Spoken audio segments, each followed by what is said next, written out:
Everyone online? Evening sir. Good evening. अरे अपन ने units की भी तो बात कर ली थी, नहीं की थी? की थी ना? ठीक है। अच्छा, सप्लीमेंट्री फिजिकल क्वांटिटीज तक की कहानी मैंने आपको बताई थी, है ना?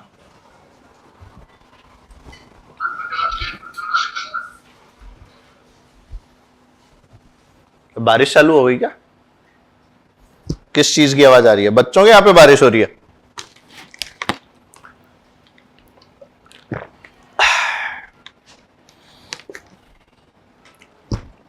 हाँ, तो लास्ट क्लास में जैसा कि मैं देख पा रहा हूं, हम लोगों ने सप्लीमेंट्री फिजिकल क्वांटिटीज तक की कहानी कर ली है, डिराइव्ड फिजिकल क्वांटिटीज की कहानी कर ली है। ठीक है भाई, बहुत बढ़िया।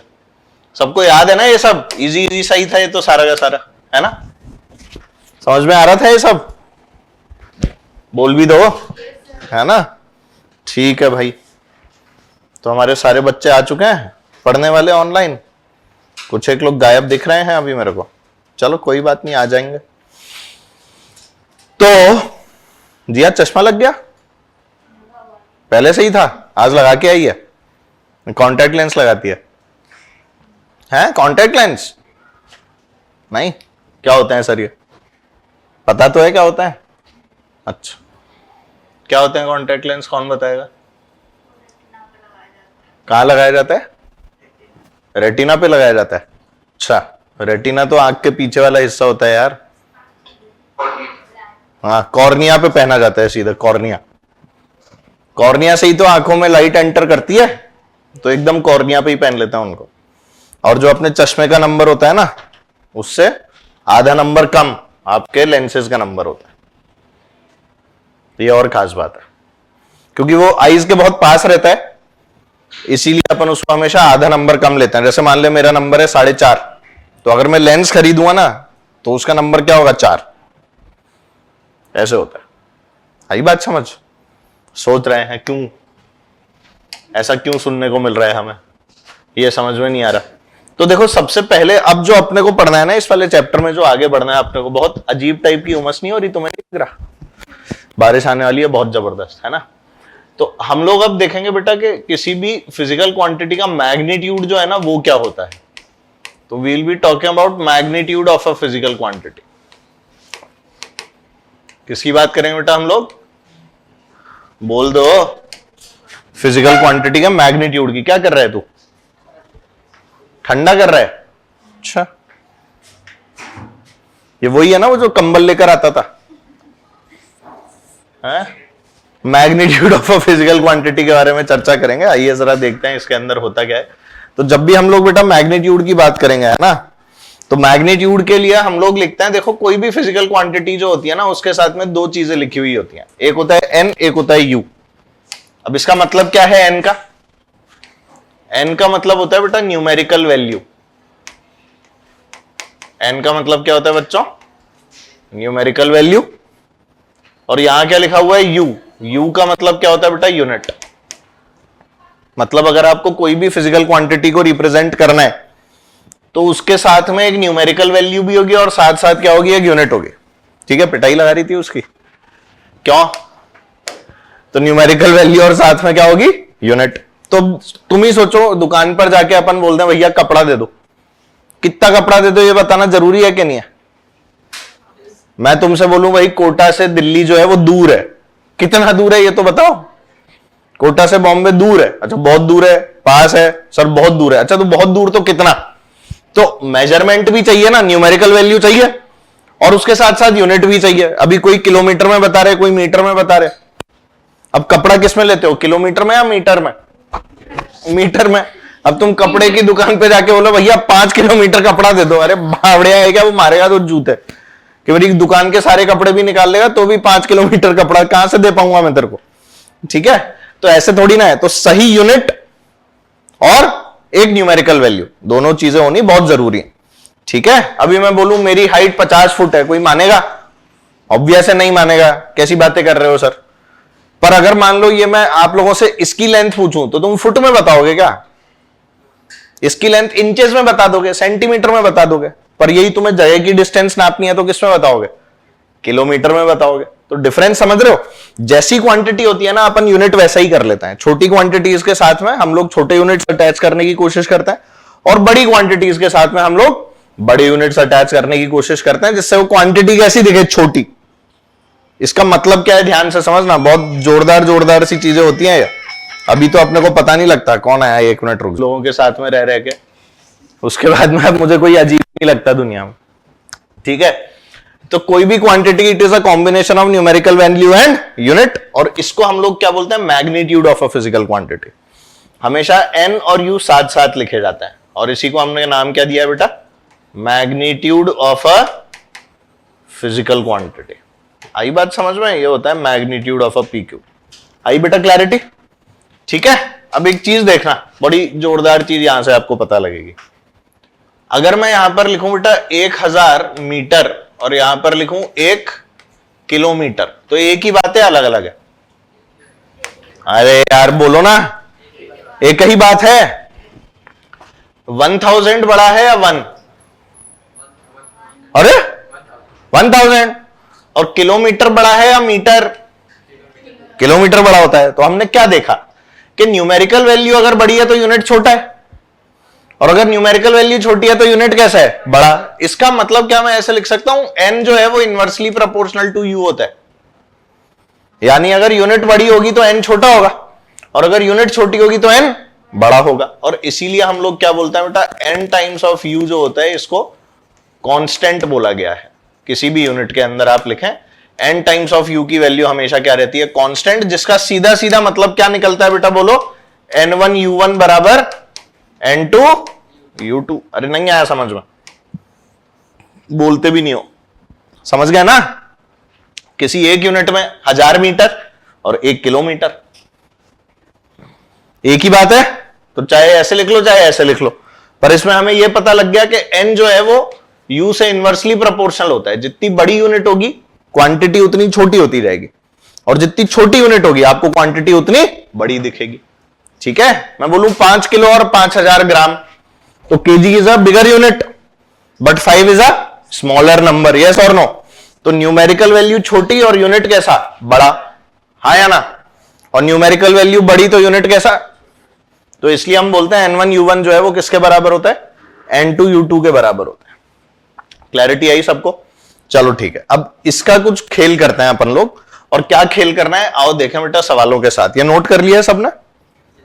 Everyone is noted? Yes sir. बहुत पसीना आ रहा है यार। एक तो साला पसीना रुकता और नहीं है, बाल नहीं बचे ना, तो सारा जहां भी पसीना आता है सब गिर के मेरी आंखों के अंदर चला जाता है। पहले तो रुक जाता था बालों के कारण, अब रुकता और नहीं है। धीरज को बहुत हंसी आ रही है बेटा, रुक जा, तेरे को कैमरे में घुस के मारूंगा, तेरी पिटाई करूंगा मैं, रुक, है ना? पहले जमीन के ऊपर बहुत सारी खेती थी ना, तो खेती में क्या पसीना जो है वो होल्ड कर लेता था। सुना होगा ना तुमने कि जड़ें जो है वो मजबूत एकदम मिट्टी को रोक लेती हैं, तो वैसे ही पानी भी रुक जाता था। अब सारा का पानी जो है ना वो गिर के आंखों के ऊपर आ जाता है, मिर्ची और लगती है। कितना दर्द है जीवन में, क्या बताऊं। Sir today send the PDF. बिल्कुल बेटा पीडीएफ भेज दी जाएगी, है ना? तो चलो आओ देखो, मैंने तुम्हें क्वेश्चन दिया, सीधा साधा सा सवाल देते हैं। मैंने तुम्हें बोला कि भाई कन्वर्ट 1 न्यूटन इनटू डायन। न्यूटन को डायन में कन्वर्ट करो। न्यूटन को किस में कन्वर्ट करना है? डायन में। ठीक है? तो अब कैसे कन्वर्ट होगा न्यूटन डायन के अंदर, ये अपने को चेक करना है। अब देखो होता क्या है, सुनना। पहला क्वेश्चन मैं करूंगा, आगे के तुम करोगे। ठीक है बेटा? आइए, संचिता को बहुत मजा आ रहा है। रुक जा बेटा, संचिता है ना। डायन जो है ना बेटा, असली में ये सीजीएस यूनिट होती है। डायन कौन सी यूनिट होती है? सीजीएस यूनिट होती है, जबकि न्यूटन जो है ये फोर्स की एसआई यूनिट होती है। ठीक है? तो basically SI unit of force से आपको किसमें कन्वर्ट करना है बेटा? इसको सीजीएस यूनिट ऑफ फोर्स के अंदर। ये हमने एक नाम दे रखा है। ठीक है? अब न्यूटन कैसे लिखा जाता है ये पता है आप लोगों को? KG metre per second square, मैंने लिखवाया था आपको। तो हमने क्या लिखा है इधर? n1 u1 is equal to n2 u2। यही तरीका है सॉल्व करने का। ध्यान देना कितना मजा आएगा। अभी देखना, पहले मेरे को देख लो सॉल्व करते हुए, छपाई का टाइम मिलेगा इसलिए ध्यान दो। n1 की वैल्यू बोल, क्या 1? n1 मतलब न्यूमेरिकल वैल्यू। न्यूमेरिकल वैल्यू क्या है? 1। अच्छा u1 कौन है? Newton. Is equal to N2 अपने को पता है क्या? ये पता है बट डाइन में कन्वर्ट करना है, वैल्यू थोड़ी पता है कितनी आएगी। तो इसको क्या मान लिया मैंने? x मान लिया। क्या मान लिया? और यहां पर यूनिट क्या लिखी बेटा? डायन। बोलो सही है। अब न्यूटन को किस में लिख सकता हूं मैं? KG metre per second square. तो न्यूटन की जगह क्या लिखूंगा? 1 केजी, ऐसे लिखना, देखो ऐसे, केजी मीटर और 1 अपॉन सेकेंड स्क्वायर, ऐसे अलग अलग तोड़ तोड़ के लिखना। ठीक है, यही तरीका है, बहुत ध्यान से करना है। इज इक्वल टू एक्स की वैल्यू तो पता है ही नहीं। अच्छा, डायन क्योंकि सीजीएस है, तो केजी का सीजीएस बोलो ग्राम, यार बोल ही नहीं रहे। मीटर का बोलो, वेरी गुड। और सेकंड का क्या रहता है बेटा? सेकंड ही रहता है। कोई शक किसी भी प्रकार का? पक्का नहीं है ना? Very good. अब आपको क्या निकालना है? एक्स। तो अब आप क्या करेंगे? केजी के नीचे ग्राम ले जाएंगे, मीटर के नीचे सेंटीमीटर, और ये सेकंड स्क्वायर के ऊपर कौन आ जाएगा? Second square. तो हम लोग क्या लिख सकते हैं बताओ? एक्स इज इक्वल टू, बोलना बेटा जरा, केजी अपॉन जी। सही है? इधर क्या आ गया? मीटर अपॉन, और ये क्या हो गया? Second square upon. सही है बेटा? पक्का? अच्छा अब बता, सेकंड अपॉन सेकंड तो ये तो 1 ही हो जाएगा, तो ये तो अपना कट जाएगा, 1 हो गया ये। ठीक है, अब मेरे को ये बताओ, केजी और जी, क्या जी से जी काट दूं? एम से एम काट दो, जी से जी काट दो, काम हो गया अपना। के और के बाय सी बच जाएगा। सर इससे बढ़िया क्या हो सकता है? ऐसा आ रहा है किसी के मन में? अगर आ भी रहा हो ना बेटा ऐसी बात, मन से निकाल के फेंक देना एक तरफ। और आ भी जाए ना कभी ऐसी बात, तो बोल मत देना मेरे सामने, तो मैं उठा के फेंक दूंगा। मन से नहीं, क्लास से, समझे? तो एक्स की वैल्यू क्या आ जाएगी बताइए? एक्स की वैल्यू अब हम लोग लिखेंगे। अच्छा अब बता, ग्राम को केजी में करना है, केजी को ग्राम में? केजी को ग्राम में। किसको किस में कन्वर्ट करना है? केजी को ग्राम में कन्वर्ट करना था। अब ये जो केजी को ग्राम में कन्वर्ट करना था, तो 1 किलो में कितने ग्राम? Very good. तो क्या लिखूंगा यहां पे? 1000 ग्राम अपॉन 1 ग्राम। यस और नो? 1 मीटर में कितने सेंटीमीटर? 100। तो 100 सेंटीमीटर अपॉन 1 सेंटीमीटर। और कुछ? ये तो कट गया। तो अब बता दे जरा, एक्स की वैल्यू क्या आ गई बेटा? ये ग्राम से ग्राम, सेंटीमीटर से सेंटीमीटर कट गया। एक्स की वैल्यू क्या आ गई बताओ? 10 की पावर 5। सबको दिखा? इसका सीधा सीधा मतलब क्या हुआ कि 1 न्यूटन के अंदर 10 की पावर 5 डायन होती हैं। अब समझ में आया न्यूटन कितना खतरनाक था?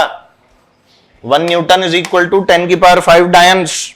1 न्यूटन कब पैदा हुआ? जब 10 की पावर 5 डायन मरी थी। इतना खतरनाक आदमी था ये। डायन समझते हो ना? वही जिनके पैर टेढ़े होते हैं। चेक कर लो एक बार। चेक भी करने लगे लोग, मेरे पैर कहीं टेढ़े तो नहीं है। तुमको समझ में आया वैल्यू कैसे निकाली है मैंने? एवरीवन बहुत बढ़िया, नोट कर लो जल्दी से। तो इससे बहुत इजी हो जाता है conversion. N1U1 is equal to क्या लगाओ? N2U2। 1 न्यूटन 10 की पावर 5 डायन। सृष्टि को बिल्कुल सही याद है। वेरी नाइस सृष्टि, गुड। डायन का ऐसा यूनिट सीजीएस होता है, यूनिट ऑफ फोर्स जो लिखते हैं सर। बेटा डाइन हम लोगों ने एक जनरल नेम दे दिया है, जैसे हमने केजी मीटर पर सेकंड स्क्वायर को नाम दिया है न्यूटन, वैसे ही ग्राम सेंटीमीटर पर सेकंड स्क्वायर को नाम दिया है डाइन। डाइन का मतलब होता है ग्राम सेंटीमीटर पर सेकंड स्क्वायर, और न्यूटन का मतलब क्या होता है? केजी मीटर पर सेकंड स्क्वायर। तो कई बार क्या करते हैं ना, हम साइंटिस्ट लोगों को इज्जत देने के लिए उनके नाम पर यूनिट रख देते हैं, जिससे उनकी आत्मा हमें सताए नहीं। ठीक है? Yes sir. अब क्लैरिटी आ गई? Yes sir. नाइस। सर आपने इससे 10 मिनट पहले क्या कराया था? मैं थोड़ी सी लेट आई थी, मुझे फीवर है। कोई नहीं बेटा, थोड़ा रिपीट देख लेना, यही कराया है अभी, 10 मिनट पहले कुछ कराया ही नहीं था। ये पहला ही है ना? और ध्यान रख अपना, अगर फीवर है तो दवाई शवाई ले, एकदम मस्त। तुम लोग झिंगुर को उसकी मूंछ से पकड़ लेते हो? हैं? मारने में डर लगता है तुम्हें झिंगुर को? नहीं, मैं पूछ रहा हूं उसको मूंछ से पकड़ सकते हो तुम लोग झिंगुर को? उसके आगे वो जो मूंछें निकली होती है ना, लंबी वाली एंटीना टाइप, वो पकड़ लेते हो उससे? नहीं? कौन पकड़ सकता है? कोई भी नहीं? तू पकड़ लेगा? झिंगुर, कॉकरोच, इन लोगों के साथ एक दिक्कत रहती है, इनको उल्टा कर दो सीधा नहीं हो पाता। कभी नोटिस किया है तुमने? बेचारे उल्टे होके और फिर घूमते रहते हैं यहां वहां, और जहां इनको साइड की दीवार मिल जाती है ना तो सीधे हो जाता है। तो इनको मारो मत, इनको उल्टा कर दो। बेचारे वैसे ही परेशान हो जाते हैं। यस सर, हम करते हैं, मूंछों से पकड़ते हैं उल्टा। बेटा तू अभी तबीयत का ध्यान रख, जिंगरों पर ध्यान मत दे, तू मूंछों से पकड़ते हैं उल्टा, है ना? हाँ, मूंछों से उल्टा पकड़ती है, दीक्षा बता रही है। इंसानों को तो नहीं पकड़ती जिंगुर बोल के। हो गया ये छपाई डन? हो गया, चलो आओ भाई अगला सवाल देखा जाए। तो मैंने आपको बोला कि कन्वर्ट, ध्यान से करना है ना, 1 जूल इंटू सीजीएस यूनिट्स। अब जूल जो है ना बेटा वो एनर्जी की यूनिट होती है, और एनर्जी की सीजीएस यूनिट होती है अर्ज। ठीक है, अब नाम है बस, है ना, चिल मारो। नाम रख रखा है, मैं भी कुछ नहीं कर सकता। तुम्हारा नाम क्यों, इसका नाम जिया क्यों रखा, मुझे थोड़ी पता है। ठीक है, तो बस वो इसी तरह की बात है। अब नाम रख दिया, नहीं कैलकुलेट कर, कॉपी में देखना है मेरे को, ऐसे बोल मत हवा में। तो जूल किसकी यूनिट होती है बेटा? एनर्जी की। और एनर्जी की ऐसा यूनिट का मतलब क्या हो गया बोलो? केजी मीटर स्क्वायर पर सेकेंड स्क्वायर। बोलो होगा कि नहीं? अरे भूल गए क्या? हाफ एम वी स्क्वायर से निकाल लो, चाहे एमजीएच से निकाल लो, चाहे वर्क डन से निकाल लो, सब यूनिट सेम आएगी, है ना? तो सीजीएस क्या बन जाएगी इसकी? बोल केजी का क्या हो जाएगा? केजी का ग्राम, मीटर का और सेकंड का वही रहेगा सेकंड स्क्वायर, कोई दिक्कत नहीं है। अब जल्दी से बताओ क्या आएगा आंसर? 1 जूल को सीजीएस में कन्वर्ट करके बताना है।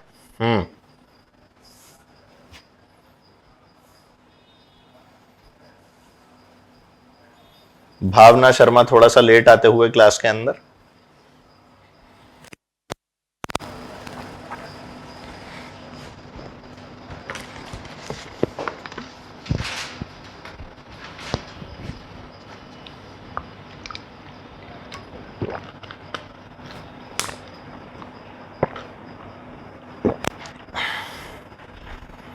संचिता को बहुत जोर का मजा आते हुए।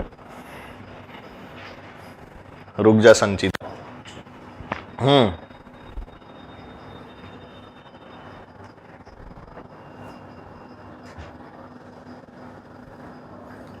संचिता कुंतले, अच्छा मैं सही नाम ले रहा हूं? संचिता कुंतले या कुंताले? क्या है सर? क्या है? खुंटा है, खुंटा है, ताड़े। ओके ताड़े, खुंटाड़े, खुंटाड़े। 10 हर्ट्ज?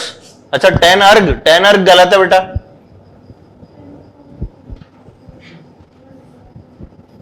10 अर्ग इज रॉन्ग।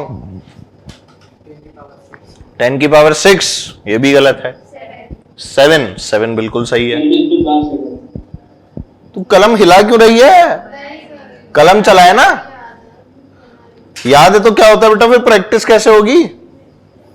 1 + 1 तो आता ही है ना तुम्हें करना, तो भी जोड़ने घटाने में गलती कर जाते हो।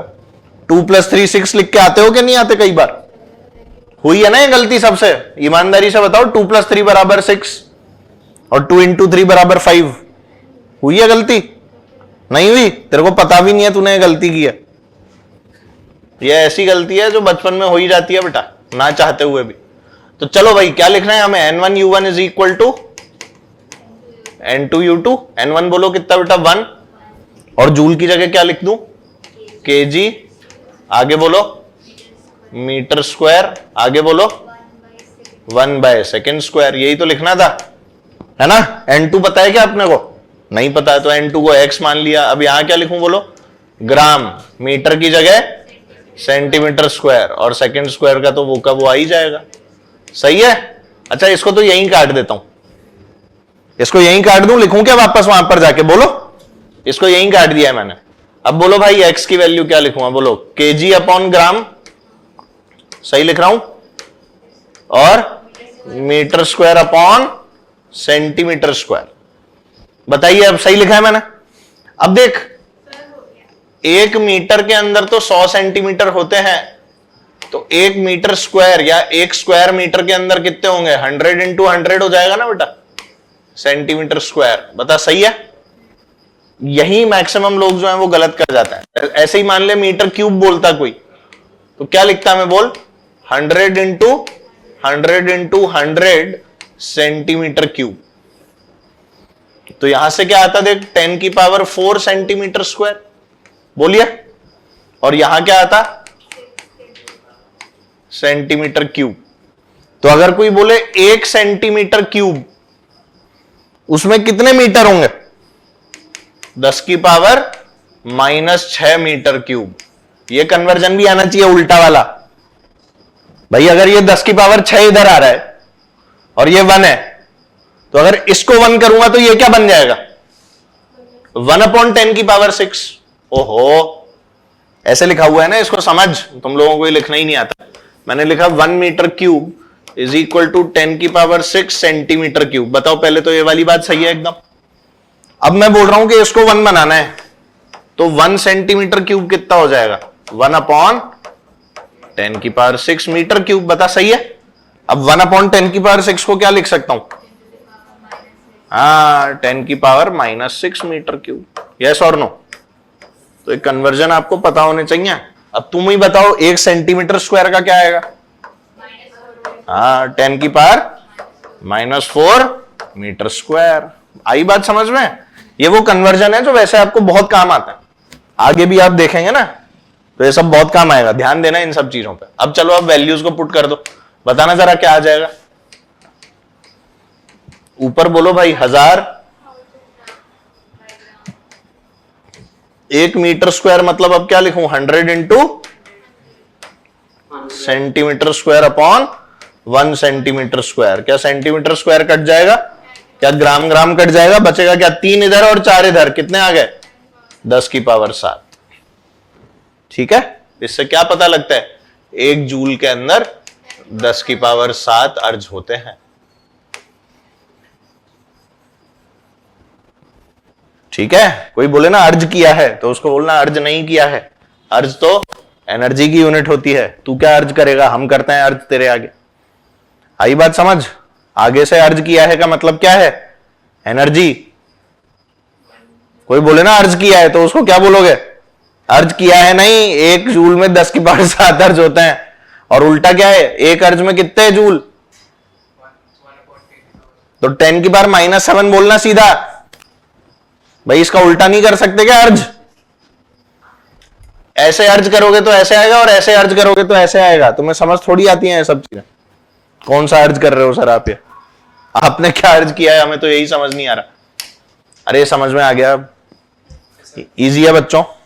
चल ठीक, एक और करोगे? पक्का? डर तो नहीं लग रहा? तो करो एक और। है लास्ट? अरे नहीं, कुछ और देता हूं, चला जा। जैसे मान ले कैपिटल जी सुना है तुमने? ग्रेविटेशनल कांस्टेंट नाम सुना होगा। इसकी वैल्यू होती है 6.67 इंटू 10⁻⁻11 न्यूटन मीटर स्क्वायर पर केजी स्क्वायर। ये इसकी वैल्यू होती है। और इसकी यूनिट देख लो, न्यूटन मीटर स्क्वायर पर केजी स्क्वायर। इसको सीजीएस यूनिट में कन्वर्ट करना है। चलो बताओ क्या होगा? Let me see what do you do and how do you do. 10 की पावर 7 आप लोगों ने बिल्कुल सही आंसर दिया है। सृष्टि का आंसर सही था, अंश का आंसर सही था, अंकित, अनिका, गुंजन का आंसर गलत आ गया।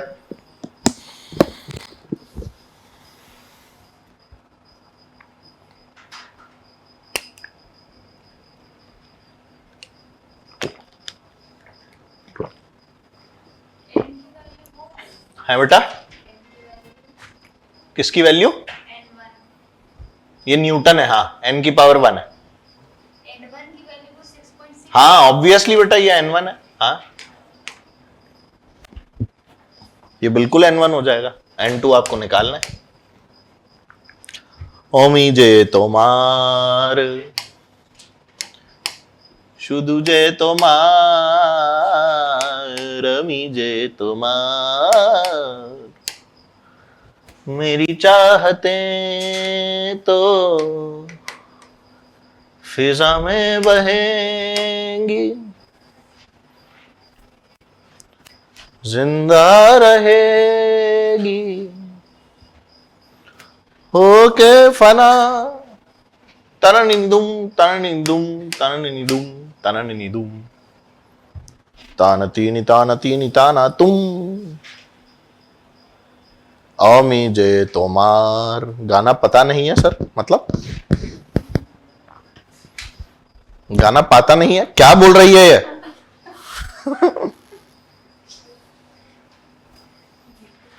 इतना बढ़िया गाता हूं मैं।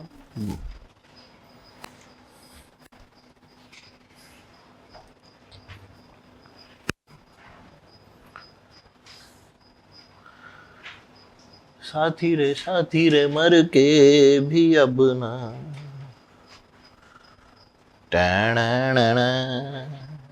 I don't know this song. कोई बात नहीं सर, मत गाओ, रुक जा। बताओ तुम्हें ऐसा फील हुआ कभी भी कि मैं अच्छा नहीं गाता? बस अब बताओ, ये बोल रही है लड़की कि मत गाओ। इतना बढ़िया सिंगिंग बेटा तुम्हें मिलेगी नहीं जिंदगी में। Yes sir. हाँ ये बोला मेरा लड़का। बोल रही है बादाम बादाम गाओ, रुक। बादाम बादाम नहीं आता। 6.67 into 10 the power 4। गलत जवाब।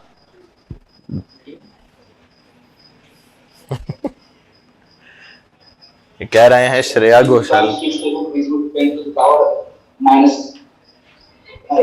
माइनस कितना? आवाज तेरी साफ नहीं आ रही। माइनस कितना बोल रहा है? 5? -5। अभी चेक करते हैं, वैसे गलत है सर। आपने श्रेया घोषाल को पीछे छोड़ दिया। बस बेटा, कभी घमंड नहीं किया मैंने इस बात का। सर -8। -8? वाह वाह, तालियां। -8 आ रहा है भाई दीक्षा जी का। और कोई जिसका आंसर आ रहा हो? कितना आया? -8। देखो अगर वैल्यूज सही डाली होंगी तो सब सही आएगा। और मैं तुम्हें हिंट दे दूं कि अब तुम्हें न्यूटन लिखना आता है। न्यूटन को सीधे डाइन में लिखो ना, सीजीएस यूनिट। न्यूटन को क्यों ब्रेक करके लिख रहे हो? -11 तो बेटा गिवन है दीपक, नहीं दीपाली पाटिल। -7 तो गिवन है ऑलरेडी।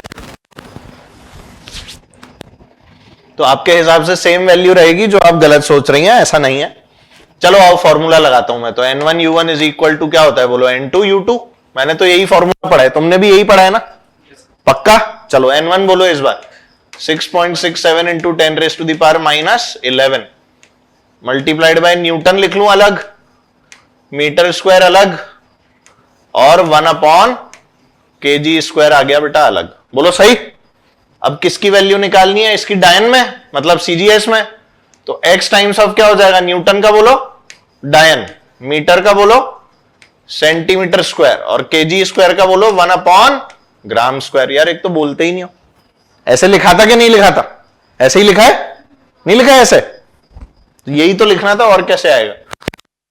x की जो वैल्यू है वो क्या हो जाएगी? 6.67 इंटू 10⁻⁻11 मल्टीप्लाइड बाय न्यूटन के नीचे कौन जाएगी बोलो? अरे न्यूटन के नीचे कौन जाएगी? डायन। देखा, न्यूटन के नीचे कौन गई? डायन। मीटर स्क्वायर के नीचे कौन गया बोलो? Centimetre square. और ये ग्राम स्क्वायर गया ऊपर और kg² आया नीचे। सबको नजर आया? Everyone done? चलो तो अब वैल्यूज को पुट कर दो। 10 to the power 4। 10 की पावर 4। चलो भी चेक करते हैं। 1 न्यूटन में कितनी डायन थी? 10 to the power 5। तो 10 की पावर 5 डायन बटे 1 डायन। मीटर स्क्वायर बोलो भाई 10 की power 4 centimetre square upon 1 centimetre square. यार एक तो तुम बोलते ही नहीं हो। क्या ये वैल्यू सही है? और बोलो ये ऊपर तो रहेगा 1 ग्राम स्क्वायर और नीचे kg स्क्वायर, मतलब क्या 1000 इंटू 1000, 1 किलो में बेटा 1000 ग्राम होता है ना, तो 1000 इंटू 1000 ग्राम स्क्वायर आ गया। यार एक तो बोलते ही नहीं तुम लोग, नहीं आया समझ में क्या किया मैंने? सबको आ गया? तो अगर ये बात समझ में आ गई तो अब तो सॉल्व करना है। चलो डायन से डायन को मारो, सेंटीमीटर स्क्वायर से सेंटीमीटर स्क्वायर, ग्राम स्क्वायर से ग्राम स्क्वायर। अब 0 0 काटना शुरू कर दो। ये कितना है? 5 और 4 9। देखो 5 और 4 9, ये कितने हैं? 6। तो 2 3 6, 6 काटूंगा तो 4 तो ये वैसे ही उड़ गए, 2 और उड़ाने हैं, 3 रह गए यहां। -11 + 3 कितने हुए? -8। तो यहां से जो आपके x की वैल्यू आई वो कितनी आ गई देख लो, 6.67 इंटू 10⁻⁻8। अब चेक कर लो भाई तुम लोगों में से किस किस का सही था।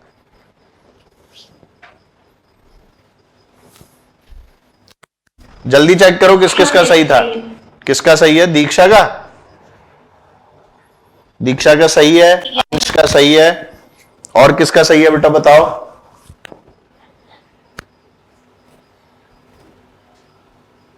हाँ भाई सामने बैठे जमूरे लोग, तुम्हारा सही है?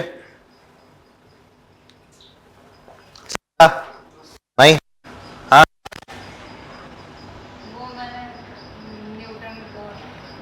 न्यूटन को भी ब्रेक कर दिया, पर उससे फर्क नहीं पड़ेगा, आंसर तो भी सही आएगा, वैल्यूज सही पुट करेगी तो। अगर तूने वैल्यूज को बेटा सही पुट किया होता तो आंसर तो भी सही आता। ठीक है, तो अब ऐसे तुम पता है कई कांस्टेंट्स की वैल्यूज को लेकर कई क्वेश्चन अपने आप बना सकते हो, है ना? तो इस तरह से हम लोग ये वाला क्वेश्चन यहां पे समाप्त करते हैं, है ना? चलो आगे बढ़े, आगे बढ़ते हैं। ये क्वेश्चन सबने छाप लिया, मेरा गलत हो गया, कोई बात नहीं बेटा, नो प्रॉब्लम, गलत भी हुआ तो भी कोई दिक्कत नहीं, पर बस सही तरीका सीख लो। तो आगे बढ़ते हैं और अब एंट्री मारते हैं इस वाले चैप्टर के नए पार्ट में, जो इस चैप्टर का नाम के अंदर भी शुमार है, जिसे हम लोग क्या बोलते हैं बेटा? डायमेंशंस। क्या नाम दे रखा है? डायमेंशंस। तो देखो भाई, जब भी हम लोग डायमेंशंस की बात करते हैं तो हमारे लिए डायमेंशन क्या है? हमारे लिए डायमेंशन क्या? कमरे के क्या डायमेंशन है? यही तो होता है, कमरा कितने फुट बाई कितने फुट का है, ये प्लॉट कितने फुट कितने मीटर कितने गज का है, यही तो होता है डायमेंशन अपने लिए। क्यों? अभी तक तो यही सुना है कि भाई इस कीबोर्ड का डायमेंशन क्या है, इस स्क्रीन का डायमेंशन क्या है, इस टेबल का डायमेंशन क्या है, मेरे कमरे में आएगी या नहीं आएगी, समझ गए? पर अब डायमेंशन की कहानी पूरी चेंज है। अब जिस डायमेंशन के बारे में हम लोग यहां पर बात करने वाले हैं, इस डायमेंशन की जब हम बात करते हैं तो ये डायमेंशन होता है बेटा फिजिकल क्वांटिटी का डायमेंशन। यार ये मक्खी ने है ना दिमाग खराब कर दिया मेरा, है ना? तेरा कैसे कर दिया? अच्छा, मुझे लगा मैं ही नहीं नहाया, तू भी नहीं नहाया है? नहीं नहीं, मैं भी नहाया हूं यार, पर ये क्या है ना, ये गर्मी इतनी तेज हो रही है ना, तो मक्खियां भी बेचारी बावड़ी हो जाती हैं, भारी हो जाती हैं ये, और उसके बाद में यहां वहां कहीं भी उड़ती रहती हैं। फिर इनको जहां सेटल होने को मिलता है ना, चिकनी सतह जो होती है वहां बैठ जाती हैं, इसलिए मेरे को ज्यादा परेशान करती हैं। पर खैर, तो हम लोग बात कर रहे हैं किसके बारे में? डायमेंशंस के बारे में। डायमेंशंस किसके होते हैं? फिजिकल क्वांटिटी है। अब फिजिक्स में डायमेंशंस थोड़े से अलग तरह से काउंट किए जाएंगे। तो dimensions are for a physical quantity. Sir अभी मम्मी आई थी मेरे रूम में, मैंने हेडफोन नहीं लगाए थे तो मम्मी ने भी आपका गाना सुना। अरे श्रद्धा, बस उनके कान में से खून तो नहीं आया ना? तो डायमेंशन किसके बेटा? फिजिकल क्वांटिटी है। फिजिकल क्वांटिटी मतलब जो अपनी 7 बेसिक फिजिकल क्वांटिटीज हैं, हम उनके तो फंडामेंटल डायमेंशंस निकाल ही लेते हैं, पर असल में होते क्या है डायमेंशंस? तो किसी भी फिजिकल क्वांटिटी को रिप्रेजेंट करने के लिए जब हम फंडामेंटल फिजिकल क्वांटिटी को काम में लेते हैं, जब हम किसको काम में लेते हैं? फंडामेंटल फिजिकल क्वांटिटी को काम में लेते हैं, तो उसकी जो पावर होती है ना, वो डायमेंशन कहलाती है। उसकी जो पावर होती है वो क्या कहलाती है? डायमेंशन। तो मैं इसकी डेफिनेशन लिख रहा हूं जो किताबी होती है, ध्यान देना। किताबी डेफिनेशन क्या क्या बोलती है इसकी डेफिनेशन बोलती है कि भाई the dimensions of a physical quantity, लिखना शुरू कर दो तुम लोग। The dimensions of a physical quantity are the powers to which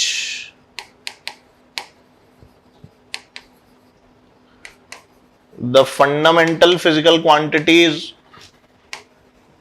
must be raised to define that physical quantity. ठीक है, किताबी डेफिनेशन पढ़ के कुछ समझ नहीं आता, ये मैं पहले ही बता दूं, है ना। ये पढ़ के कुछ समझ में आया? अरे कुछ आया समझ में? हाँ ना तो बोल दो यार, कुछ तो बोल दिया करो। नहीं आया ना? थोड़ा आना चाहिए, तुम एकदम ही मतलब बावड़े बच्चे हो इसलिए तुमको नहीं आता। अब मैं समझाता हूं इसका मतलब क्या होता है। हाँ वो ठीक है। तो dimensions of a physical quantity are the powers to which the fundamental physical quantities must be raised, यानी फंडामेंटल क्वांटिटी की पावर को डायमेंशन नाम दिया जाएगा। ठीक है, तो पहले तो ये बता दो फंडामेंटल क्वांटिटीज कौन सी होती हैं? मास। वाह, याद है तुम्हें? आशा नहीं है मुझे तुम लोगों से। हाँ और बोलो। Luminous intensity, amount of substance, temperature, electric current. electric current, हाँ और क्या बोल रहे हो? ल्यूमिनस इंटेंसिटी, हाँ amount of substance, amount of substance.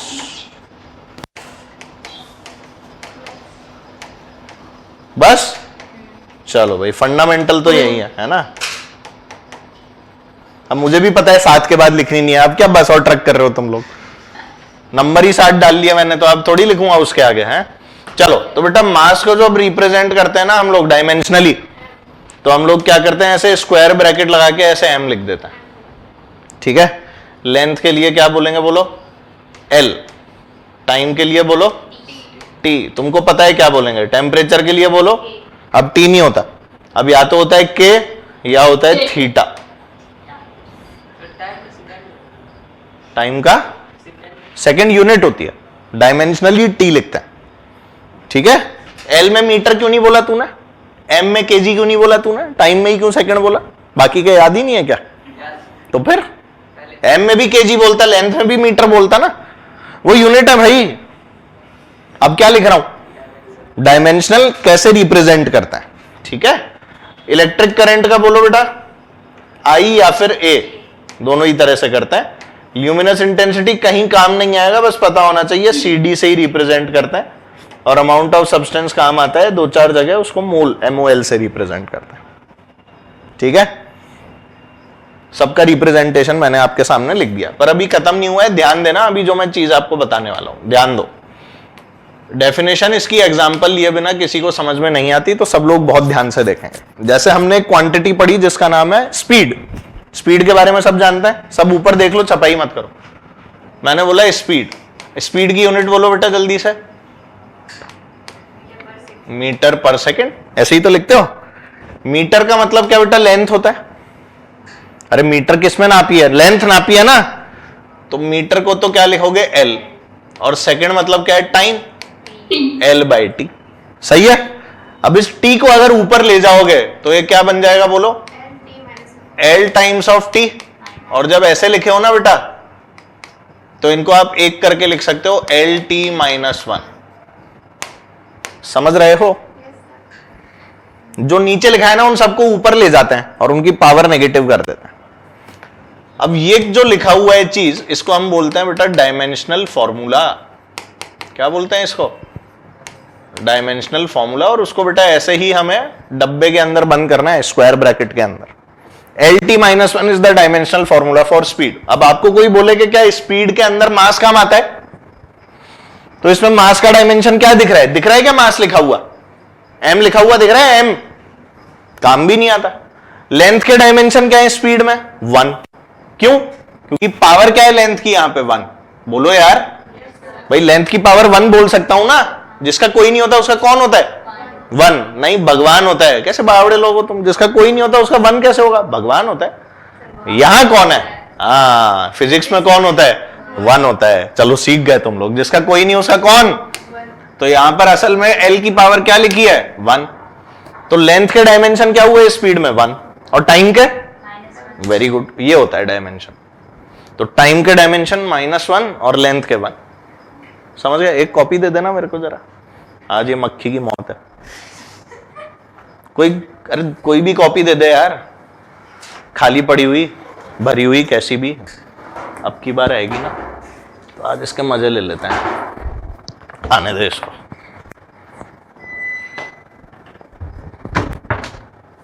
एक और आ गई, एक और आ गई।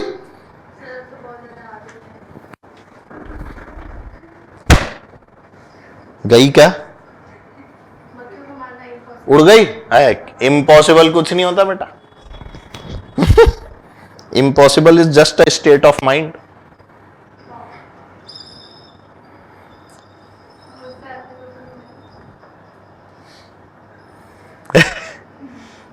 कोई बात नहीं, मुंह खोल के बैठ जाना चीनी खा के। जब मक्खी अंदर आके बैठ जाए तो मुंह बंद कर लेना, ठीक है? आसान तरीका बता रहा हूं मैं तो। इम्पॉसिबल तो कुछ नहीं है ना यार, पॉइंट तो यह है कि इम्पॉसिबिलिटी की बात कर दी थी ना। मक्खी मारने के लिए मक्खी जैसे तेज होना पड़ता है। अरे ये समझ में आ गया स्पीड का डायमेंशन जो लिखा मैंने? अभी बहुत सारी क्वांटिटीज का डायमेंशन लिखना है आप लोगों को, तो अब तैयार हो जाओ एकदम स्पीड के साथ। इसलिए पहला पहला स्पीड ही लिखवाया मैंने।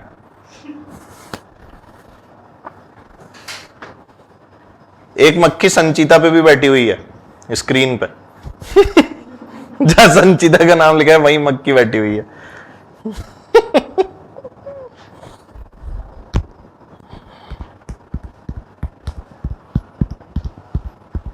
और संचिता से मक्खी सरक के सीमंत कुमार के ऊपर जा चुकी है और अब ये बढ़ रही है रीशु ठाकुर की तरफ।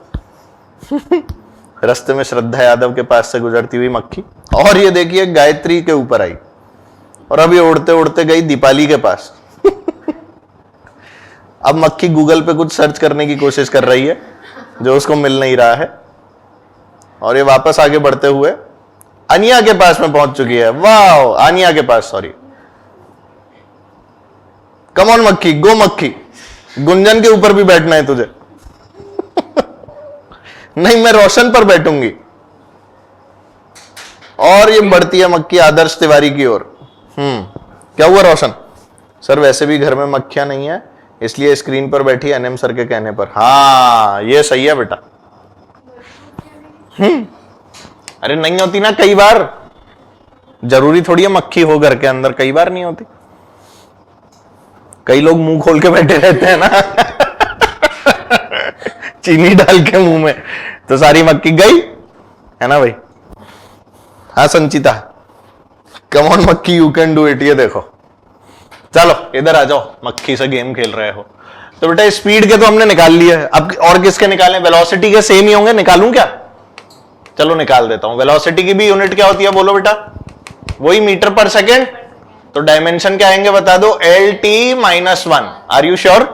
अच्छा सुनो, इस LT-1 को लिखने का एक तरीका और होता है, ध्यान देना। M0 LT-1, ये एक ही बात है। अगर कहीं ऐसा लिखा देख लो ना तो डर मत जाना। m की पावर 0 मतलब 1 लिखा है ना। डिस्टेंस अपॉन टाइम ये हो गया। और वेलोसिटी यूनिट से निकाल तू, यूनिट से। भाई अगर डिस्प्लेसमेंट है तो भी किस में नापेगी? मीटर में। डिस्टेंस है तो भी किस में नापेगी? मीटर में। तो आएगा तो बेटा मीटर पर सेकेंड ही, है ना। हम इसको अगर M0 लिख देंगे तो चलेगा या नहीं चलेगा? तुमको पहले ये बताओ मुझे। चल जाएगा ना? हाँ, m की पावर 0 मतलब m है नहीं वहां पे। हाँ चलो एक्सेलरेशन बताओ बेटा। नहीं, कई जगह ऐसा देखने को मिलता है, एक्सेलरेशन होता है मीटर पर सेकेंड स्क्वायर। तो मीटर बोलो जल्दी से L, पर सेकेंड स्क्वायर बोलो T स्क्वायर। ऊपर जाएगा तो क्या बन जाएगा? LT-2। 12 कहां से आ गया? 12 थोड़ी है, -2 है। Minus square? हाँ, माइनस स्क्वायर कौन बोलता है? वाह वाह वाह वाह वाह वाह वाह वाह। चलो एक्सेलरेशन के बाद और है बेटा? बिल्कुल सब में लिख सकती है, इसमें भी, इसमें भी, इसमें भी, है ना। अब मान ले कोई ऐसी क्वांटिटी है जिसमें लेंथ ना हो, तो वहां पर L0 भी लिख सकती है। और तो डिपेंड करेगा क्या क्वांटिटी है। जैसे ये लिखा है ना मैंने मास, तो मास को आप ऐसे भी लिख सकते हो, M L0 T0। ये एक ही बात। हम ये बताना चाह रहे हैं कि ना तो इसमें लेंथ का काम है ना इसमें, तो कई बार किताबों में ऐसे लिखा हुआ मिल जाता है। ठीक है, हो सकता है आपसे जो क्वेश्चन पूछा जाए उसमें भी ऐसा लिखा हुआ मिल जाए। ठीक है ना, तो कंफ्यूज मत होना। एक्सेलरेशन के बाद और क्वांटिटी बोलो। मोमेंटम सुना है? बोल ही नहीं रहे। मोमेंटम क्या था याद करो, मैंने बताया यार ये सब। मास इनटू वेलोसिटी है ना। मास बोले तो केजी और वेलोसिटी बोले तो मीटर पर सेकंड। केजी बोलो एम, मीटर बोलो एल, और नीचे बोलो टी। अब बताओ सही लिखा है क्या मैंने तीनों? और क्या नहीं, क्या होता है? हाँ, M L T minus one is right. तो आपका आंसर ही आ गया। एम और एल तो डायरेक्ट लिख दो, टी माइनस वन नीचे से ले आओ। तुम्हें समझ ही नहीं आया? हाँ भाई आ रहा है? तो चलो मोमेंटम के बाद एरिया बताओ। एरिया, एरिया क्या होता था? मीटर स्क्वायर या स्क्वायर मीटर? बेशर्मो स्क्वायर मीटर। इतना बताने के बाद भी स्क्वायर मीटर कैसे लिखूंगा बोल? एल स्क्वायर लिख दूं, खत्म। अब आप चाहो तो इसमें m0 t0 जोड़ के लिख लो आगे, मुझे क्या दिक्कत है? हाँ, सोते वक्त तो एरिया आ गया अपने पास। इसके बाद में क्या लिखना है बेटा? वॉल्यूम। वेरी गुड, सुधर जाती है तू, जल्दी सीखती है। वैसे देखा है मैंने, बहुत फास्ट लर्नर है तू, है ना। यहां अगर माइनस पावर होती तो माइनस का क्यूब बोलती तू, जैसे अभी माइनस का स्क्वायर कर रही थी, है? चलो भाई, तो एरिया हो गया, वॉल्यूम हो गया। और बोलो क्वांटिटीज जितनी सुनी है तुमने आज तक जीवन में, सब बोल दो। बोलो, कुछ तो बोल, कुछ तो सुना होगा। टॉर्क सुना है? चलो टॉर्क से पहले फोर्स का निकाल लूं। चलो फोर्स बोलो एम ए, मास बोले तो केजी, ये बोले तो मीटर पर सेकंड स्क्वायर। केजी का मतलब एम बोलो, मीटर का मतलब एल, और नीचे क्या लिखा है? T square. क्या टी स्क्वायर ऊपर जाएगा? M L T minus two. लो हो गया। कोई बड़ी बात है क्या यार? तुम ही देख लो, कोई बड़ी बात है क्या? मेरे को तो पता नहीं। M L T minus two सबका आ गया? हाँ बेटा, अभी प्रेशर के भी निकालेंगे। फोर्स आ गया सबका? सारे नोट हो गए या नहीं हुए? कर रहे हो? करो करो, अगली स्लाइड पे करवाता हूं बाकी का। नोट कर लो पहले तुम, जब तक क्वांटिटीज देख लो कौन कौन सी और पता है तुम्हें, हैं? हाँ, अभी वर्क के भी निकालेंगे। Kinetic energy, potential energy, pressure. Srishti ji बोल रही है प्रेशर के निकालो, प्रेशर के भी निकालेंगे। और बोलो, इंपल्स सुना है? इंपल्स, उसके भी निकालेंगे। नहीं भी सुना तो भी कोई बात नहीं। हाँ, टॉर्क के भी निकालेंगे। मोमेंट ऑफ इनर्शिया सुना नहीं होगा पर उसके भी निकालेंगे। एंगुलर मोमेंटम, ठीक है, बहुत सारी चीजों के निकालेंगे।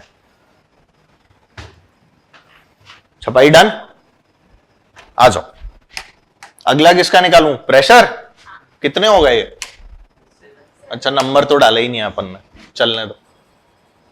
प्रेशर, प्रेशर होता है बच्चों force per unit area, right? सुना होगा ना। अच्छा, फोर्स, अब आप ये भी कर सकते हो कि डायरेक्ट डायमेंशन की वैल्यू डाल दो अगर पता है तो। और क्या कर सकते हो? बार बार यूनिट निकालने की जरूरत थोड़ी है, आप डायरेक्ट किसकी वैल्यू डाल दो। अब अगर डायमेंशन पता है फोर्स का, बोल M L T minus two. यार बोल ही नहीं रहे। और एरिया का बोलो एल स्क्वायर। पता है ना डायमेंशन? अरे यार ऐसे क्यों देख रहा है? नहीं आ रहा समझ? नो सर मतलब आ रहा है या नहीं आ रहा? क्या चीज नहीं आई है तो बता बेटा। फोर्स का डायमेंशन ये निकाला ना मैंने, ये देख, ये रहा। और एरिया का क्या था? बस सीधे पुट कर दिया। जो नहीं आ रहा पूछ डाल अभी, ऐसे पूछेगा नहीं तो कैसे काम चलेगा। अब बोल, कुछ कट रहा है क्या? एक एल से एक एल कट जाएगा, तो एल एक ऊपर जाएगा तो बोलो क्या आ जाएगा? M L minus one T minus two. आ गया समझ में? चलो और बताओ भाई, कौन सा? Kinetic energy. लो भाई, काइनेटिक एनर्जी के निकलवा देता है, जैसा आप बोलो। काइनेटिक एनर्जी क्या होती है? हाफ एम वी स्क्वायर, है ना। हाफ का तो कोई मतलब ही नहीं है।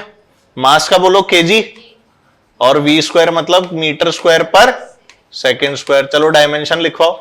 केजी का हो गया एम, मीटर स्क्वायर का एल स्क्वायर, सही है। अपॉन क्या बेटा, टाइम का स्क्वायर। तुम्हें कुछ आ ही नहीं रहा समझ, सही लिख रहा हूं पक्का?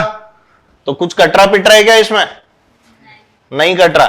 तो बोलना जरा काइनेटिक एनर्जी के डायमेंशन क्या आ जाएंगे? ml2t-2 L स्क्वायर है और t-2 हो जाएगा ऊपर जाके। आ गया आंसर? बिल्कुल सही कर रहे हैं आप लोग, है ना? Latent heat, oh my God. Sir आपके वेपन पे बैठी है। कहां बैठी है? आपका वेपन मच्छर मारने वाला कहां बैठी है? बैठी है उड़ के। मेरे को तो दिख ही नहीं रही थी। अच्छा, मेरे वेपन पे ही आके बैठ गई है, बोल रही थी है। भूल ही गया। चलो, काइनेटिक एनर्जी के बाद वर्क डन भी निकाल लें। चलो बताओ वर्क डन क्या होता है बेटा? फोर्स इनटू डिस्प्लेसमेंट, है ना? अब फोर्स के डायमेंशन ही लिखवा दो सीधे। बोलना जरा क्या होता है? mlt-2 और डिस्प्लेसमेंट मतलब L। अरे यार, तो L की पावर क्या हो जाएगी? L इधर भी है, L इधर भी है, तो L कितना ऐड हो जाएगी ना, तो L की पावर 2 हो जाएगी। तो क्या आ जाएगा? ml2t-2। बता सही है? देख, वर्क डन के डायमेंशन और काइनेटिक एनर्जी के सेम है। ml2t-2 ml2t-2 नजर आ गया? Very good. अब क्या पोटेंशियल एनर्जी के भी सेम आने चाहिए? हैं? नहीं? अरे हाँ भाई, सबकी यूनिट जूल ही तो होती है। देखना सेम आएंगे। मास बोलो m, g मतलब एक्सेलरेशन। g क्या होता है बेटा आपका? एक्सेलरेशन। एक्सेलरेशन के बोलो LT-2। मन में सोच लिया करो, मीटर पर सेकेंड स्क्वायर। मन में क्या सोचा मैंने? g का मतलब है बेटा एक्सेलरेशन, तो इसके यूनिट क्या होगी g की? Metre per second square. LT-2 और हाइट किसमें होती है? लेंथ। बोलिए, तो क्या आ जाएगा बताओ बेटा? m वापस से कितना? L2t-2। बहुत ही बढ़िया, देखो सेम आ गया। तो वर्क लिखो, एनर्जी लिखो, सब एक ही बात है ना बेटा? चलो भाई साहब, टॉर्क बोल रहे थे, टॉर्क के बता दो। R into F. बोलो भाई, R बोले तो L, और फोर्स के तो डायमेंशन याद हो गए होंगे। क्या होता है? हाँ, mlt-2। बोल भाई, क्या L इंटू L मतलब L स्क्वायर? तो क्या बन जाएगा? ml2t-2। ये भी सेम है ना? जोरदार बात। सर डॉग के इधर काम आता क्या बेटा? रोटेशनल में आएगा ये। किस में पढ़ेंगे ये? Rotational motion. अभी टाइम है, चल मार। ठीक है, we will study this in rotational. ठीक है, क्या हुआ? फिर बैठी है तो क्या?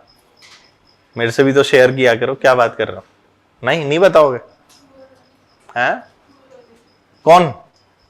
ये मक्खियां मार आजा।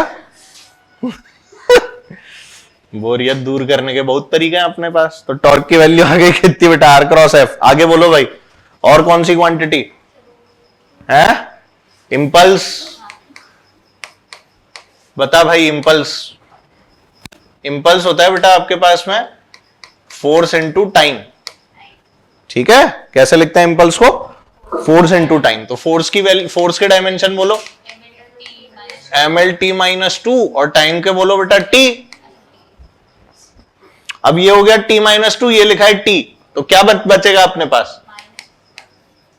mlt-1। एक -2 है, एक +1 है।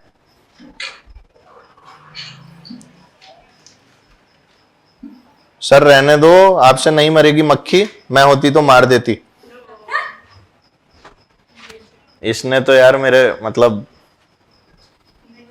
जिसे बोलता है ना, क्या बोलता है वो, अंदर के जुनून को ललकार दिया है एकदम खतरनाक तरीके से, है ना? जज्बात। नहीं, जज्बात नहीं है। मक्खी मारना मेरा जज्बात थोड़ी है। इमोशन। मक्खी मारना is not an emotion guys, है ना? मक्खी मारना इज जस्ट मतलब अंदर का। आज मार के ही रहूंगा मैं, तू रुक जा मक्खी, है ना। आने दे बेटा अब की बार। अब यार मैं संचिता की तरह एक्सपर्ट नहीं हूं ना, मुंह खोल के नहीं बैठ सकता ना क्लास में। चलो, तो इंपल्स असल में पता है इंपल्स को चेंज इन मोमेंटम से भी डिफाइन करता है। और क्या बोलते हैं बेटा इंपल्स को? डेल्टा पी, ऐसे भी लिखा जाता है इंपल्स को। अब मोमेंटम के जो डायमेंशन होंगे वो क्या इंपल्स के होने चाहिए? सोचो भाई, चेंज इन मोमेंटम कैलकुलेट होके क्या आएगा? मोमेंटम। तो मोमेंटम के और इंपल्स के डायमेंशन सेम होने चाहिए ना। अब देख जरा क्या है डायमेंशन पी का, मोमेंटम का डायमेंशन चेक करो, mlt -1। इसका भी क्या आया? पर जब वो टॉपिक पढ़ लेते हो ना, वो तब क्लैरिटी आती है कि ऐसे भी सोच सकते थे। ठीक है, अब मेरी तो चीजें पढ़ी हुई हैं, तो मेरे को रिलेशन जो है वो सब चीजों का पढ़ा रहता है।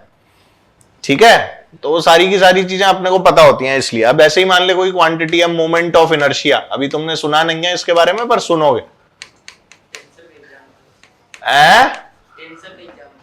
किसका? हाँ, क्या होता है टेंसर? टेंसर फिजिकल क्वांटिटी होती है। चल पढ़ेंगे बेटा, उस समय बता देना। अभी जो ज्ञान मिल रहा है वो वाला ले ले, उल्टा सीधा ज्ञान की ओर मत जा। तो बेटा मोमेंट ऑफ इनर्शिया होता है mr², m for mass, r for radius.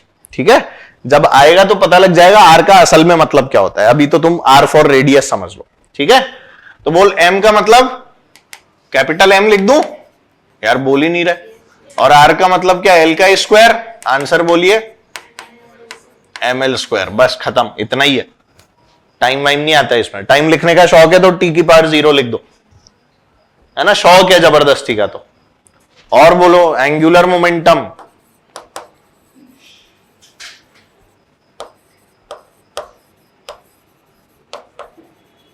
Angular momentum होता है बेटा आपके पास m into r cross v।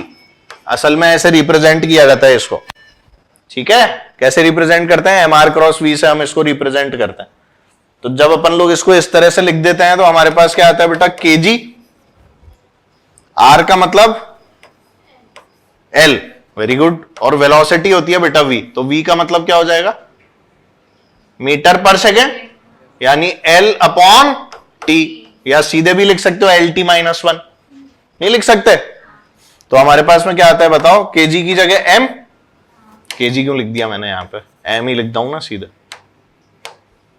ठीक है, तो हमारे पास क्या आ गया? ml² t -1। चेक करो तुम्हारा भी आएगा। समझ में आ रहा है ना तुम्हें? ये मल्टीप्लाई करना आता है तुम लोगों को ऐसे, है ना? हाँ। इसके अलावा अगर तुमने सुनाओ फ्रीक्वेंसी के बारे में, सुना है बेटा? फ्रीक्वेंसी जो है उसकी वैल्यू होती है 1/टाइम। क्या वैल्यू होती है? 1/टाइम। तो 1/टाइम का मतलब क्या हो गया बेटा? 1/टाइम t। तो बोलो डायमेंशन t⁻⁻1। बोलो सही है क्या? और कोई फिजिकल क्वांटिटी आती नहीं है फ्रीक्वेंसी के अंदर। टाइम आता है पर वो भी उल्टा हो गया। हाँ, सबके निकाल सकते हैं, बिल्कुल निकाल सकते हैं। अरे इलेक्ट्रिक करंट को तो निकालने की जरूरत ही नहीं है ना, वो तो फंडामेंटल है। तो चार्ज के निकालते हैं अपन लोग by the help of current. ठीक है, हाँ। चार्ज का अपन लोग लिखते हैं Q = IT, I for current, T for time. तो A × T होता है चार्ज का। वो अभी जरूरत नहीं है तुम। ठीक है ना? अच्छा, और बताऊं या बहुत है? नहीं, और बताऊंगा। ऐसा कैसे बहुत है? तुम्हारे बोलने से थोड़ी ना होता है। नहीं, मैं बता रहा हूं। नहीं हो गया, अभी मैं और बताऊंगा। ग्रेविटेशनल कांस्टेंट तो बेटा एक कांस्टेंट है, उसकी डायमेंशन ऐसे नहीं निकालते, उसकी डायमेंशन अलग तरह से बताऊंगा अभी। ठीक है, उसकी डायमेंशन अभी एक अलग तरह से बताऊंगा, कैसे निकाली जाती है कांस्टेंट्स की dimension. We will discuss about that also. अभी तो शुरुआत है ना? चलो और सुनो, ये सुना है तुमने एंगुलर वेलोसिटी? बोलो। एंगुलर वेलोसिटी को रिप्रेजेंट करते हैं ओमेगा से। किससे रिप्रेजेंट करते हैं? ये W है, ये W घूमा हुआ है, स्टाइल में W लिखा हुआ है।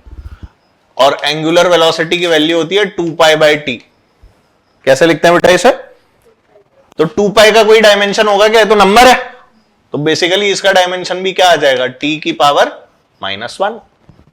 जल्दी बोलो भाई। ऐसे ही कई लोग जो सोचते हैं कि डेंसिटी के क्या डायमेंशंस होंगे, तो डेंसिटी क्या होता है बेटा, मास पर यूनिट वॉल्यूम।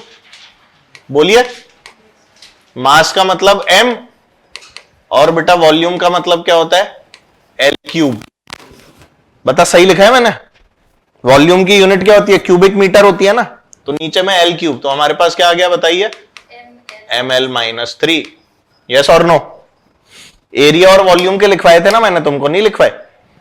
लिखवाए थे, हाँ लिखवाए मैंने लिखवाए। तुम्हें याद नहीं रहा है, मुझे तो याद है। सर हमें मक्खी नहीं दिखाई दे रही, कोई बात। एंगल का डायमेंशन चलो बता देते हैं, आओ। एंगल बेटा, एंगल अपन प्लेन एंगल कैसे लिखते थे, arc upon radius. Arc upon radius, तो आर्क भी किसमें होता है, लेंथ में, और रेडियस भी किसमें, लेंथ में। तो आंसर क्या आएगा, m0 l0 t0। तो एंगल एक डायमेंशनलेस क्वांटिटी है, पर इसकी यूनिट होती है, ध्यान रखें। ठीक है, हम लोग क्या लिख सकते हैं यहां पे कि angle is dimensionless but it has a unit.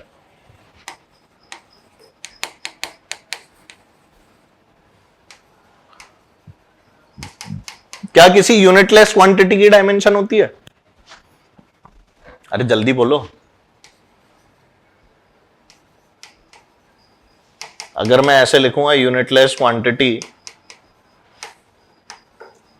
में हैव अ डायमेंशन, तो ये बात सही है क्या?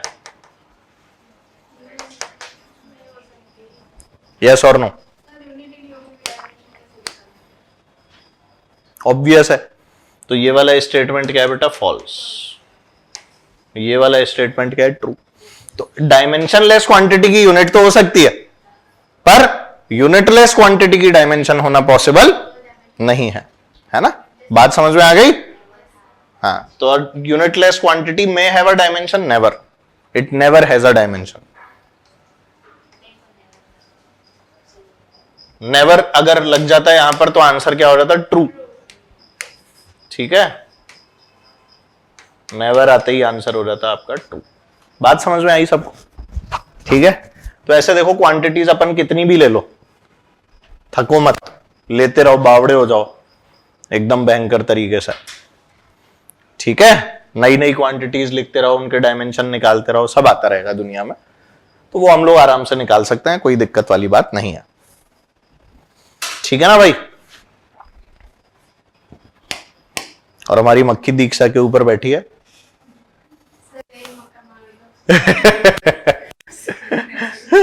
अरे स्क्रीन टूट जाएगी। दीक्षा से सीमंत की ओर जाती हुई, सीमंत से दीपाली, दीपाली से श्रीश। सर आपने लास्ट क्लास में सप्लीमेंट्री पीक्यू स्टार्ट किया था, आज उसकी डेफिनेशन नहीं देने वाले। सप्लीमेंट्री पीक्यू बताई तो थी बेटा मैंने तुमको, बताई थी ना मैंने क्लास में, प्लेन एंगल और सॉलिड एंगल। तो बस उतना ही है बेटा, वो उसकी डेफिनेशन वगैरह की जरूरत नहीं होती आपको, है ना? प्लेन एंगल सॉलिड एंगल, बस उसकी यूनिट बता दी मैंने, उसको फील करा दिया मैंने कोन बना के आप लोगों को, तो इतना आपके लिए इनफ है बेटा उसके बारे में जानना। ठीक है, उसकी बस यूनिट काम आती है, कहीं पूछ ले अगर एग्जाम में कि भाई सॉलिड एंगल की यूनिट क्या होती है, तो उनको चिल्ला चिल्ला के बता देना स्टेरेडियन। बस यही काम आता है सॉलिड एंगल, और कहीं काम नहीं आता। अभी तुम जेई एडवांस वगैरह की क्लास में बैठे होते तो तुमको 12th क्लास के अंदर इलेक्ट्रोस्टैटिक्स वाले पोर्शन के अंदर मैं बताता कुछ चीजें जो सॉलिड एंगल से सॉल्व होती हैं, पर अभी वो आप लोगों के जरूरत का नहीं होता, ना वो नीट के अंदर ऐसा कोई क्वेश्चन आपके काम आता है। ठीक है, तो नीट में सॉलिड एंगल पढ़ना ही नहीं है, अपनी लाइफ एकदम चिल है। समझ में आ गई बेटा बात, है ना? अब जैसे ये दीदी बोली थी चार्ज, बोली थी ना अभी, हाँ, तो चार्ज जो होता है ना, चार्ज को क्यू बोलते हैं, और क्यू की वैल्यू होती है I into T. I for current, I क्या होता है बेटा? अब करंट तो फंडामेंटल हो गई ना, तो करंट का क्या हो गया ए, और टाइम का क्या हो गया T, A T.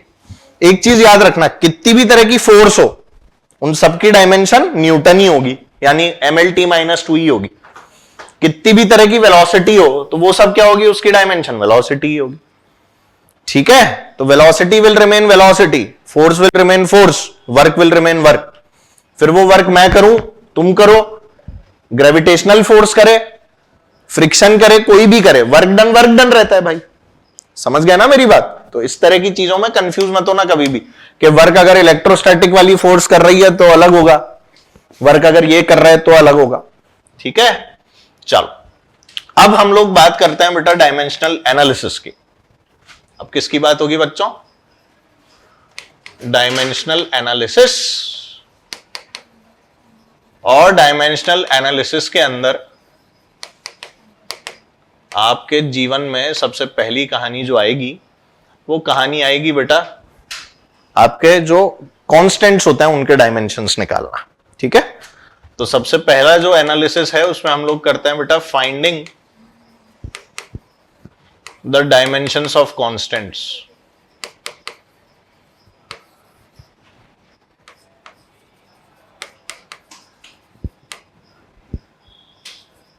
Finding the dimensions of constants. ठीक है, तो जो बालिका अभी बोल रही थी, क्या बोल रही थी, कैपिटल जी के डायमेंशन वगैरह क्या होता है, अब वो हम लोग इसके अंदर निकालेंगे। तो मान लो मैं आपको ऐसा बोलूं कि फाइंड कैपिटल जी के डायमेंशन। कैपिटल जी कौन सा है बेटा? ये ग्रेविटेशनल कांस्टेंट। तो अच्छा देखो, अगर बहुत अच्छा बच्चा होता ना अभी मेरी क्लास के अंदर तो वो बोलता सर आपने इसकी यूनिट लिखी तो थी जहां आपने इसकी वैल्यू बताई थी। देखो मैंने इसकी यूनिट लिखी हुई है, क्या यूनिट लिखी है चेक करो सब लोग। अब क्या अपने सर पे ही मारूं क्या? मेरी ही सर पे आके बैठ रही है बार बार। देखो देखो एक यूनिट लिखी है जी की, वैल्यू और यूनिट दोनों लिखी है ना। क्या यूनिट लिखी है पढ़ के बताओ? न्यूटन मीटर स्क्वायर पर केजी स्क्वायर। अब पता है असल में यूनिट्स एंड डायमेंशंस एक ऐसा टॉपिक है जो असल में अपने को पढ़ना चाहिए कोर्स के एंड में, यानी 12th भी खत्म हो जाए ना तब पढ़ना चाहिए। क्यों? क्योंकि हमें अभी सारी क्वांटिटीज का आइडिया ही नहीं होता कि कौन सी क्वांटिटी कहां काम आती है, कौन सा कांस्टेंट कहां काम आता है, पर तो भी अपन लोग कुछ चीजें सॉल्व कर लेता है। अब असल में इसका जो फॉर्मूला होता है आपको जब तक वो पता नहीं होगा तब तक आप इसकी यूनिट वगैरह कुछ नहीं बना सकते। और इसका फॉर्मूला जो होता है ना बेटा वो फोर्स के फॉर्मूले में आता है F equals to G m1 m2 upon R square. ये होता है बेटा इसका फॉर्मूला। ठीक है, F equals to what? G m1 m2 upon R square. इस फॉर्मूले को आपको अप्लाई करके इसके थ्रू कैपिटल जी की डायमेंशन निकालनी है। तो कैसे निकालें? कैपिटल जी की वैल्यू यहां से आ जाएगी, बताओ। G इज इक्वल टू, बोलना जरा, F R square upon m1 m2। यार बोल ही नहीं रहे। F का मतलब क्या? फोर्स है। तुम्हें फोर्स के डायमेंशन याद हो गए क्या? mlt माइनस टू, ml2 नहीं, mlt minus two, ml2 t minus two तो एनर्जी क्या है। अब ये वो डायमेंशन है जो तुम्हें वैसे ही याद हो जाने चाहिए, एनर्जी के, फोर्स के। ये तो एकदम दिमाग में रटे हुए होने चाहिए। स्पीड, एक्सेलरेशन, ये तो वैसे ही याद हो जाता है। Metre per second LT minus 1, metre per second square LT minus 2, KG metre per second MLT minus 1, KG metre per second square MLT minus 2। मन में ही सॉल्व कर लो, कर सकते हो ना? इतना तो नहीं हो पाता, हो जाता है ना। चलो, तो अब डायमेंशन जब निकालने थे तो F की वैल्यू पुट की, R की वैल्यू पुट की और m1 m2 पुट किया। F बोलो न्यूटन, मतलब MLT माइनस 2 डायरेक्ट लिख दे, चलेगा। R स्क्वायर का मतलब क्या बेटा? L का स्क्वायर। m1 m2 दोनों ही मास है तो क्या बेटा? m square. यार बोलते ही नहीं हो। अब ये आपको अगर मान ले कोई एक्सप्रेशन में ऐसा लिख दूं जिसमें तुम टर्मिनोलॉजी जानते ही नहीं हो, वैल्यूज कहां से निकालोगे? सोच के देखो, निकालने में भारी पड़ जाएगा ना आपके लिए। तो मैं वही समझा रहा हूं। अब इसको सॉल्व करना है। बोलो, एक m से क्या बेटा? एक m कट जाएगा, m माइनस 1 हो जाएगा। एक l इधर है, दो l इधर है, तो l 3 हो गए और t माइनस 2 है। तो यहां से जो आपके पास बेटा कैपिटल G का डायमेंशन आया वो कितना आ गया बताइए? m की power minus 1 L3 t minus 2। Check कर लो जल्दी से, ये कई बार पूछा जाता है।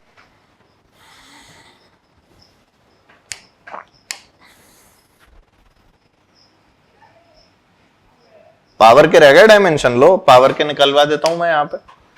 लो भाई, पावर पावर को कई तरह से लिखते हैं बेटा, work done per unit time से भी लिख सकते हैं और फोर्स इनटू वेलोसिटी से भी लिख सकते हैं। तो वर्क डन के क्या होते हैं, ml2t-2 डिवाइडेड बाय टाइम। तो यहां से पावर के जो डायमेंशंस हैं वो हमारे पास कितने आ जाएंगे, ml2t-3। ये आपके पावर के डायमेंशन भी आ गए, पावर ml2t-3। ठीक है, हो गया। लो अब ये क्वेश्चन तो कर लोगे, कर लिया ना, दिक्कत है क्या?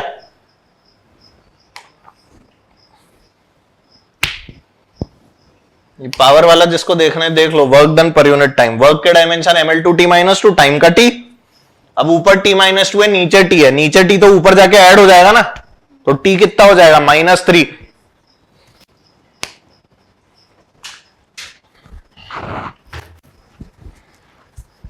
हाँ संचिता, हाँ भाई हो गया।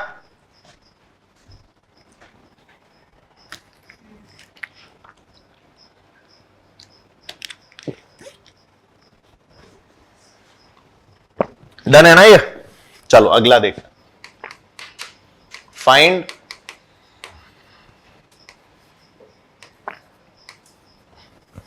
सुना है क्या ये? H लिखा हुआ है, H क्या लिखा है? और ये H होता है बेटा आपका प्लैंक्स कांस्टेंट। किसका कांस्टेंट है? Planck's constant. अब इसका कोई फॉर्मूला जानता है? प्लैंक्स कांस्टेंट कौन से फॉर्मूले में आता है? कोई फॉर्मूला आज तक नहीं सुना, इसीलिए है ना, तो मेरे को ही बताना पड़ेगा, पर मैं सिर्फ फॉर्मूला बताऊंगा, तुम कैलकुलेट करके बताओगे। ठीक है, तो बेटा पहले तो ये बता दूं कि प्लैंक्स कांस्टेंट आप लोग सुनेंगे किस फॉर्मूले में, वो होगा बेटा E = h न्यू। सर ये क्या क्या लिखा हुआ है, अब ये भी बताओ। अब फॉर्मूला तो बता दिया, क्वांटिटीज ही नहीं पता कौन कौन सी है। क्वांटिटीज बता देता हूं, E से एनर्जी और बेटा न्यू से है फ्रीक्वेंसी, और H बोलो प्लैंक्स कांस्टेंट। अब निकाल दो जल्दी से H के डायमेंशन।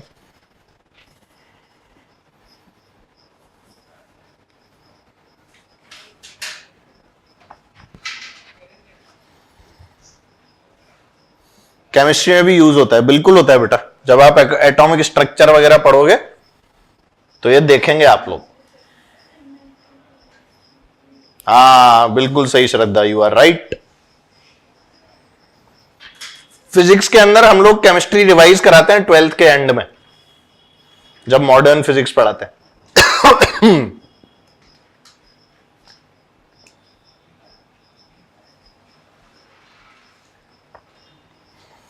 हम लोग एटॉमिक स्ट्रक्चर नहीं पढ़ाते क्योंकि वो केमिस्ट्री वाले सब पढ़ा देते हैं, बाकी का हम लोग सारा पढ़ाते हैं।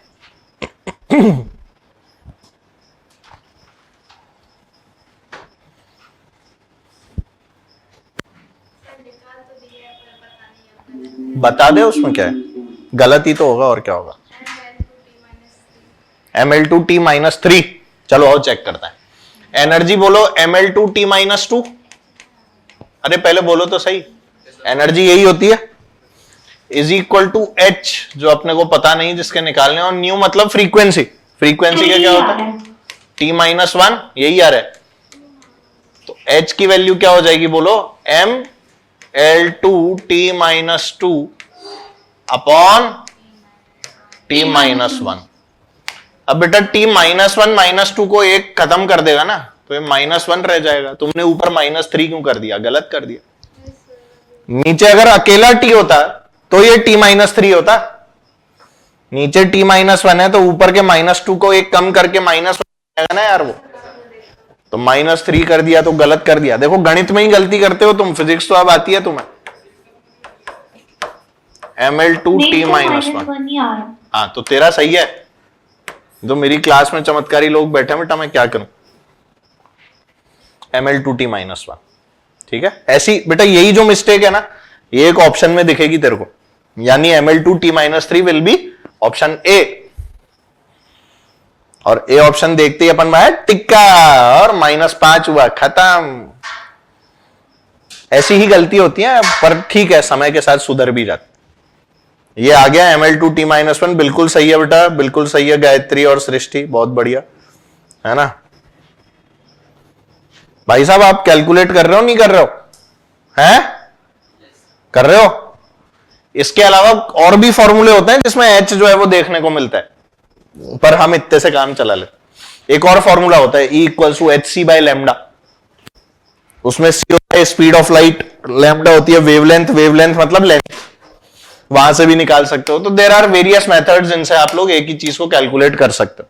ठीक है, और लो, और सुनो, एक और करो। और कौन सा कराऊं, कौन सा कराऊं, कौन सा कराऊं? चलो, कोफिशिएंट ऑफ विस्कोसिटी के निकालो। वही एक ही होया। टिडिंग। हाँ, तो फाइंड डायमेंशंस ऑफ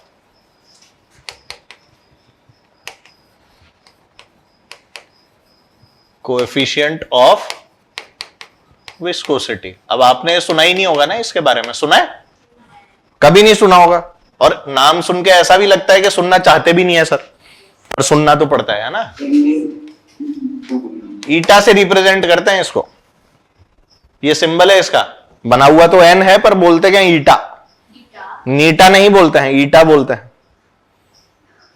अरे मैंने थोड़ी नाम रखा है, ग्रीक लेटर्स होते हैं ये। जैसे तुम ग्रीक लेटर्स में मेरा नाम पूछो तो मैं मेरा नाम ऐसे लिखूंगा, NIPUN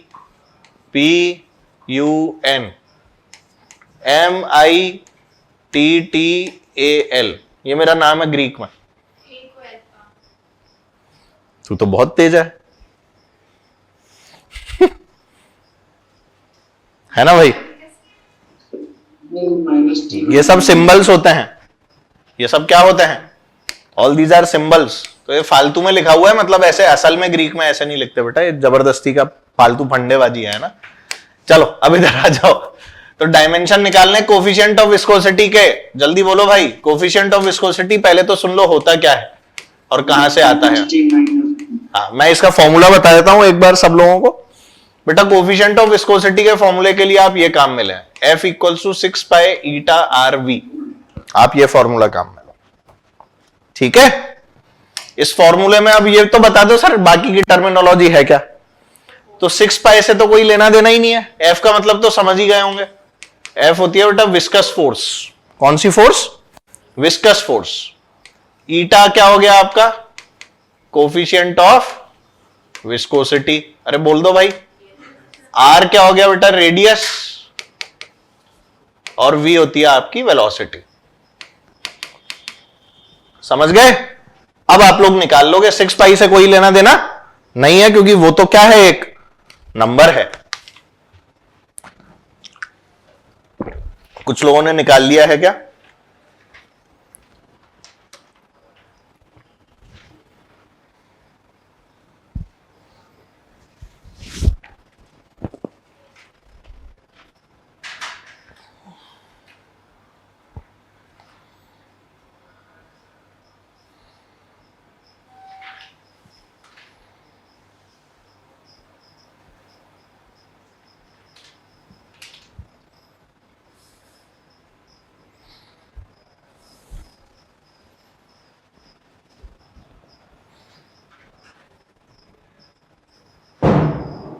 ओ, बिजली गिरी है ये, क्या लग रहा है तुमको? पटाखा थोड़ी ना गिर फूटा है ये, बिजली गिरी है। आगे आंसर सर m की पावर 1, l की पावर -1, t की पावर -1। m तो 1 है, l -1 है और t भी -1 है। चलो आओ चेक कर लेते हैं। तो भाई फोर्स क्या होता है? mlt -2। पहले तो ये लिख लो। 6 पाई से कोई लेना देना, ईटा से ही है सारा लेना देना। ईटा को ऐसे छोड़ दो। R बोलो L और V बोलो LT -1। बोलो सही है? अब देखना जरा कुछ कटपिट रहा है क्या? हाँ, एक L ने एक L को मार दिया, इस T -1 ने इस T -2 को -1 बना दिया। अरे बोल दो यार, ठीक है? एक L इधर जाएगा, एक L बचा हुआ है, ये L नीचे जाएगा। तो जब हम ईटा लिखेंगे तो हमें क्या नजर आएगा? बोलो, हमें दिखेगा MT -1 अपॉन L। बोलो भाई, ये वाला L नीचे चला गया, तो हमारे पास फाइनली क्या आ गया? ML -1 T -1। बोलो आएगा? सही है ना? हो गया? आप लोगों ने भी शायद यही निकाला, मतलब आपने बिल्कुल सही आंसर निकाला। It is very very good. इसका ये मतलब है कि आप लोग डायमेंशनल एनालिसिस जो है वो थोड़ा बहुत सीख रहे हैं, which is a good thing for sure. ठीक है, गुड है ना। चलो तो एक काम करते हैं, इसी में थोड़ा और आगे बढ़ते हैं। ये नोट कर लिया ना, इसी में थोड़ा सा और आगे बढ़ते हैं और इसके दूसरे यूज की बात करते हैं। ठीक है, और इसका दूसरा यूज आप लोगों को बोलता है, जिसमें हम एक नए प्रिंसिपल की बात करते हैं और उसको बोलते हैं हम लोग प्रिंसिपल ऑफ होमोजीनिटी।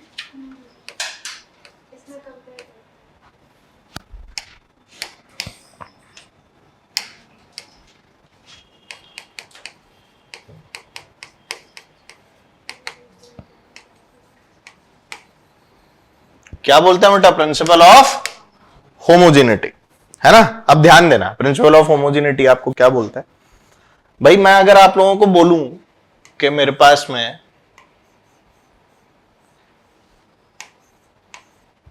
एक कार है, ठीक है, और मेरे पास में मान लो बेटा एक और कार है, इस कार का नाम था ए, इस कार का नाम था बी, और मैं तुमसे पूछूं कि जो हमारी गाड़ियां हैं ये टोटल कितनी कार है? अरे बोलो ना आंसर। वेरी गुड, तुम तो बहुत तीक्ष्ण बुद्धि के बालक हो, है ना। तो कितनी कार है? 2 कार है, यस और no? These are 2 cars, yes. अच्छा, इसी तरह से मान लो मेरे पास में एक,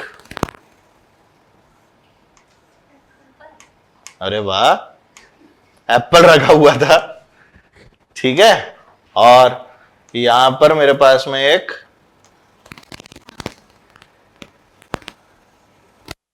रखा हुआ,